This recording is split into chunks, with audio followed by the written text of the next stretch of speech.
বিসমিল্লাহির রহমানির রহিম। আসসালামু আলাইকুম। প্রিয় শিক্ষার্থীরা, তোমরা সকলে কেমন আছো? আশা করি তোমরা সবাই ভালো আছো এবং সুস্থ আছো। মহামারী এই করোনা পরিস্থিতিতে সবাই বাসায় থাকার চেষ্টা করবে। বাহিরে কোথাও গেলে বাহির থেকে এসে অবশ্যই সাবান বা হ্যান্ড স্যানিটাইজার দিয়ে হাত ধৌত করে নিবে এবং পরিষ্কার পরিচ্ছন্ন থাকার চেষ্টা করবে।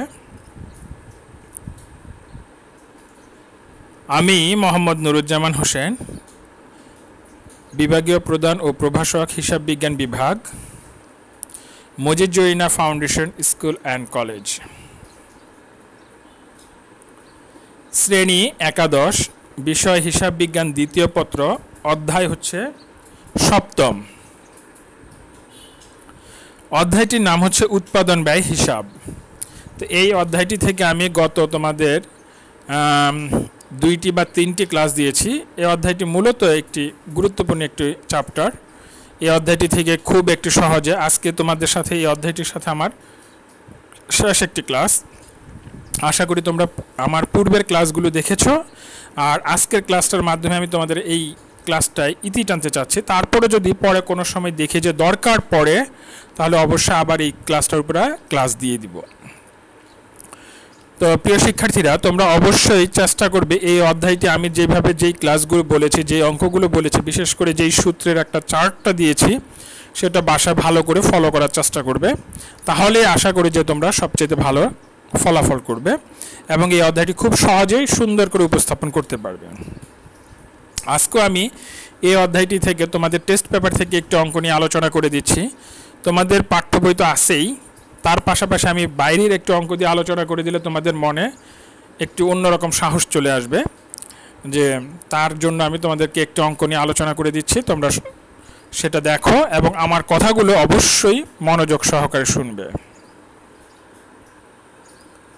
তাহলে চলো আমরা সরাসরি পাঠে চলে যাই।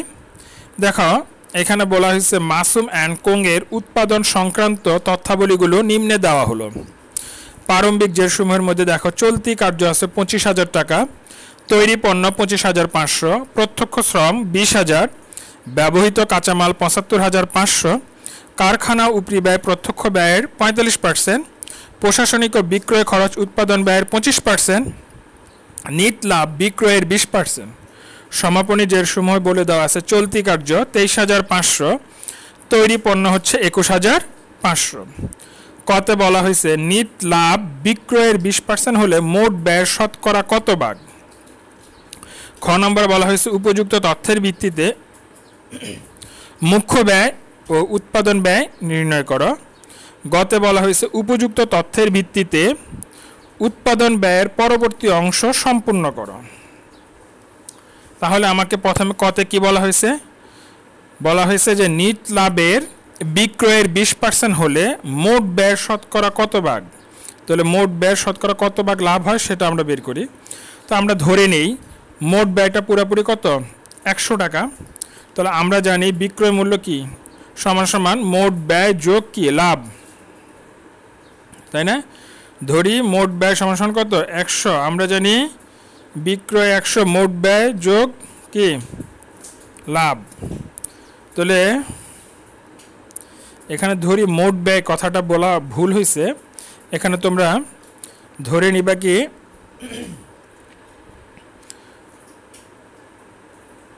বিক্রয় মূল্য আমরা কত ধরে নিচ্ছি, 100। তাহলে মোট ব্যয় আমার কত হবে, 80 যোগ 20। তাহলে মোট ব্যয় যদি 80 টাকা হয়, লাভ হবে কত, 20 টাকা। মোট ব্যয় যদি 1 টাকা হয়, 80/20। আর মোট ব্যয় যদি 100 টাকা হয়, তাহলে আমার লাভ হবে কত পার্সেন্ট, 25%। তোমরা কি আমার কথাটা বুঝতে পেরেছ? আবারও বলছি তোমাদেরকে কথাটা, বিক্রয় সমান সমান মোট ব্যয় প্লাস লাভ। আমরা জানি বিক্রয় সমান সমান কি মোট ব্যয় প্লাস লাভ। তো বিক্রয় কি ধরে নিছি, বিক্রয় সমান সমান 100। তাহলে মোট ব্যয় কত হবে, তাহলে আমার লাভ যেহেতু 20% পড়ছে, তাহলে অবশ্যই মোট ব্যয় হবে কত, 80 টাকা। তাহলে মোট ব্যয় যদি 80 টাকা হয়, লাভ হচ্ছে 20 টাকা। 1 টাকা হলে কত, অর্থাৎ মোট ব্যয় যদি 100 টাকা হয়, 100 টাকা আমার কত টাকা লাভ হবে সেটা। তাহলে 100 টাকা আমার লাভ হবে 25%। তোমরা কি আমার কথাটা বুঝতে পেরেছো?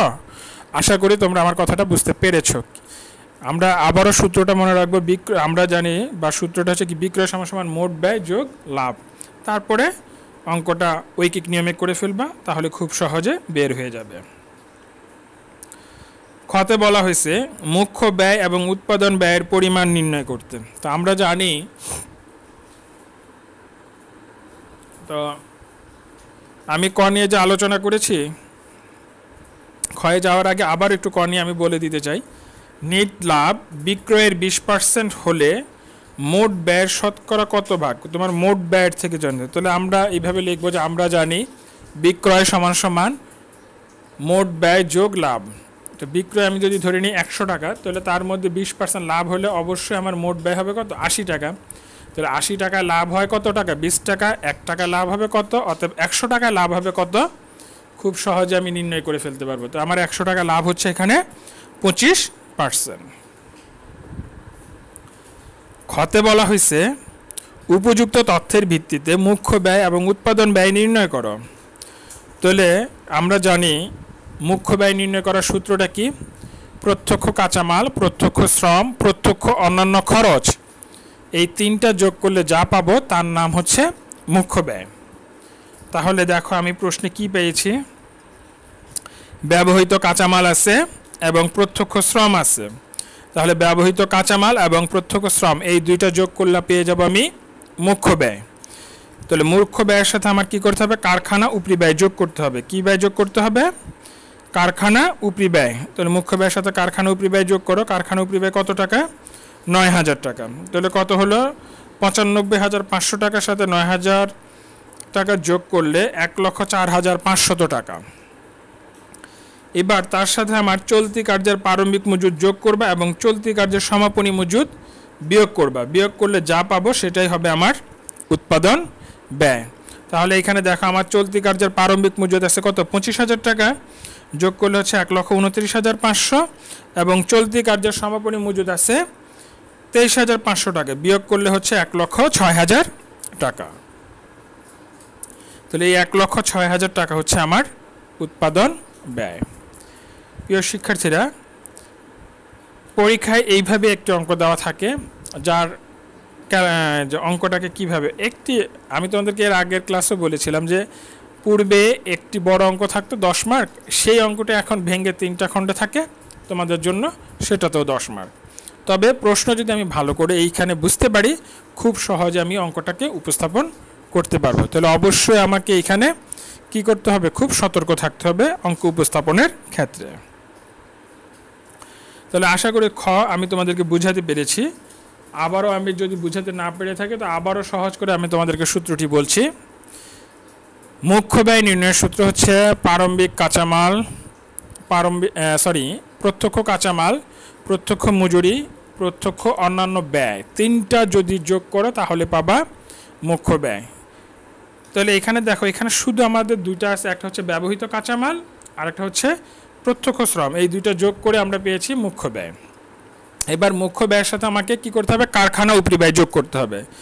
কারখানা উপরি ব্যয় যোগ করলে পেয়ে যাবো আমরা, ইচ্ছা করলে যদি ধরি তাহলে সেটা হবে কারখানা ব্যয়। তার সাথে আমরা চলতি কার্যের প্রারম্ভিক মজুদ যোগ করব, চলতি কাজের সমাপনী মজুদ পণ্য বিয়োগ করব। বিয়োগ করলে যেটা পাবো সেটার নাম হবে উৎপাদন ব্যয়। আশা করি তোমরা আমার কথাটা বুঝতে পেরেছো। এবার গতে কি বলা হয়েছে সেটা চলে যাই আমরা। গতে বলা হয়েছে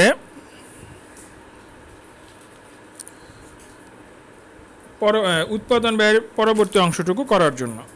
তাহলে আমরা উৎপাদন ব্যয়ের পরবর্তী অংশটুকু করি। তাহলে আমরা উৎপাদন ব্যয় পেয়েছি কত? 1,06,000। তার সাথে যোগ করব আমরা তৈরি পণ্যের প্রারম্ভিক মজুদ যোগ করব এবং তৈরি পণ্যের সমাপনী মজুদ আমরা বিয়োগ করে দিব। বিয়োগ করে দিলে যা পাবো তার নাম হবে বিক্রিত পণ্যের ব্যয়। তার নাম কি হবে? বিক্রিত পণ্যের ব্যয়। তাহলে চলতি এই যে উৎপাদন ব্যয় আছে 1,06,000, তার সাথে যোগ করব তৈরি পণ্যের প্রারম্ভিক মজুদ 25,500, তাহলে হবে 1,31,500। এবং তার থেকে বাদ দিব তৈরি পণ্যের সমাপনী মজুত পণ্য 21,500, তাহলে আমার পেয়ে যাব বিক্রয়ত দ্রব্যের উৎপাদন ব্যয় বা বিক্রিত পণ্যের ব্যয়।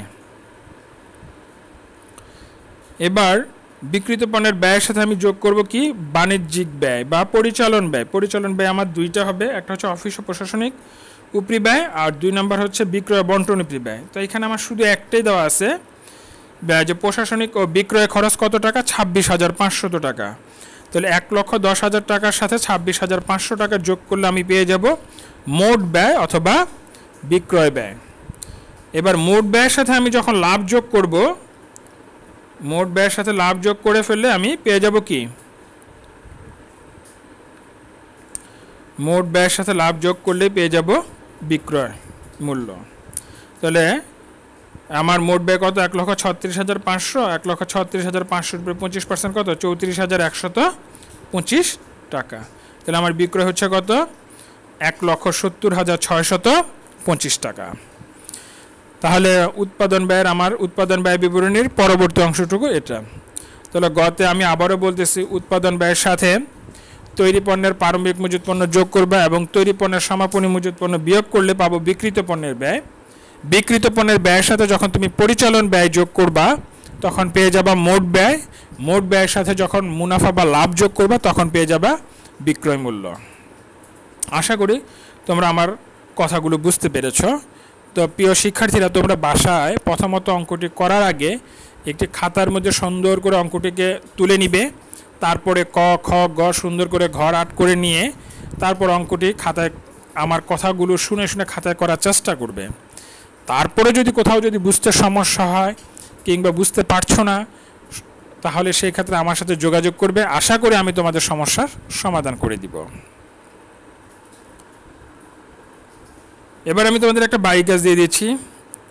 দেখো, মুগ্ধ কোম্পানি লিমিটেডের উৎপাদন ব্যয় বিবরণীর তথ্যসমূহগুলো নিম্নে দেওয়া হলো। চলতি কার্যের প্রারম্ভিক মজুত পণ্য 5,000 টাকা, চলতি কার্যের সমাপনী মজুত 4,000 টাকা, তৈরি পণ্যের প্রারম্ভিক মজুত পণ্য 9,000 টাকা, তৈরি পণ্যের সমাপনী মজুত 8,000 টাকা, ব্যবহৃত কাঁচামাল 25,000, প্রত্যক্ষ শ্রম 15,000, কারখানা উপরি ব্যয় প্রত্যক্ষ শ্রমের 60%, প্রশাসনিক উপরি ব্যয় মুখ্য ব্যয়ের 25%, বিক্রয় উপরি ব্যয় বিক্রয়ের 5%, মুনাফা বিক্রয়ের 20%। সকল প্রকার তথ্যাদি তোমার এখানে দিয়ে দেওয়া আছে। কতে বলা হয়েছে উপযুক্ত তথ্যের ভিত্তিতে মুখ্য ব্যয় নির্ণয় করো।